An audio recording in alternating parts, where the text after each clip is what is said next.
د ننګرهار والي شاه محمود میاخیل ویل چې د خلکو د بیا غوښتنو پر اساس او د ټولنې د غربت کچې ته په کتو په جلال آباد ښار کې ټولو صنفونو ته د وقایوي لارښوونو تطبیق په شرط د فعالیت اجازه ورکړل شوه. نوموړي ویل هر هټیوال مسؤلیت لري چې خپلو مشتریانو ته د توکو د پیرلو پر مهال یو ماسک په وړیا ډول وویشي او سپارښتنه ورته وکړي چې د ماسکونو کارونه عامه کړي. هغه زیاته کړه چې د اصنافو اتحادیې مسؤلیت لري چې کمیټې جوړې کړي ترڅو د ګڼې ګوڼې د مخنیوي په خاطر ټولو هټیو ته یو میکانیزم ترتیب او د 2 ورځو په جریان کې په ټول ښار کې عملي کړي. ننګرهار والي په دې ولایت کې د تیر په پرتله د کرونا ویروس پیښې زیاتې شوي او له همدې امله هوټلونه او رستورانتونه به د تیر په څیر تړلي وي ځکه د ویروس د خپرېدو ډېر امکان له همدې ځایونو څخه زیات دي. نوموړی وایي د ښار مرکزي ساحو کې د وسایطو په ګرځېدو د تیر په څیر اوس هم بندیز شتون لري. د ترافیکو مدیریت دنده لري چې د ځینو څلورلارو او کوڅو په پرانیستلو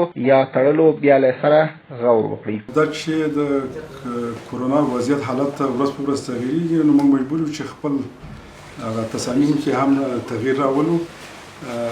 کومه ساحه د مرکزي د جلال آباد ښار چې قرنطین وه د څو ورځې نو دې لپاره چې خلکو ته سهولت وي د اختر مخه هم ده او روژه هم ده دا به بیرته وي اما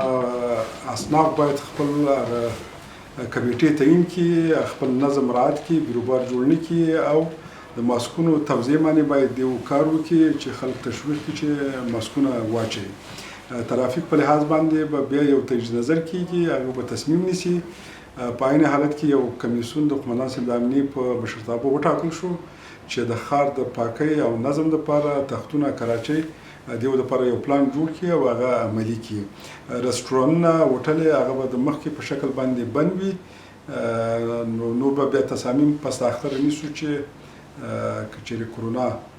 وضعیت ښه شوی او بیا به نور تغییرات راولو. ننګرهار والي په ښار کې د تختونو د تنظیم لپاره د امنیې قومندان په مشرۍ یوه کمیټه وګمارله چې ژر به په خپله برخه کې عملی چارې پیل کړي. ننګرهار والي شاه محمود میاخیل وویل چې دغه کمیټه دنده لري ترڅو د تختونو لپاره بدیل ځایونه په نښه او په لنډ وخت کې ټول تختونه له سړکونو پلو لارو د ویالو له سرونو او د هټیو او مارکیټونو له مخې پورته او په نښه شویو ځایونو کې ځای پر ځای کړي ترڅو له یوې خوا ښار کې بې نظمي او ګڼه ګوڼه کمه او بلې خوا د ښار ښکلا بیرته پر ځای شي.